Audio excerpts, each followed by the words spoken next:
أمين الحسيني مفتي القدس في زيارة لألمانيا الهتلرية واستعراض بعض القوات. في الحقيقة كان في توجه بصفة عامة في العالم العربي في هذا التوقيت، في فلسطين وفي مصر وفي أماكن تانية، كان عندهم أمل إن ألمانيا تدخل يعني وهي داخل الحرب تقدر إن هي تهزم الإنجليز حتى لو احتلوا بلادهم، بس يخلصوهم من الاحتلال البريطاني الإنجليزي.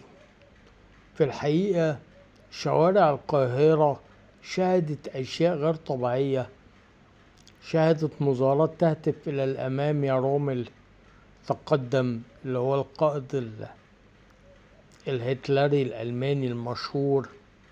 وطلعت إشاعات إن هتلر الزعيم الألماني أعلن إسلامه وسمى نفسه الحاج محمد هتلر، زي ما قال المؤرخ والكاتب الكبير صلاح عيسى. في الحقيقة من المنطقي ده يحصل في مصر ويحصل في فلسطين. كان معكم المؤرخ أحمد كمالي.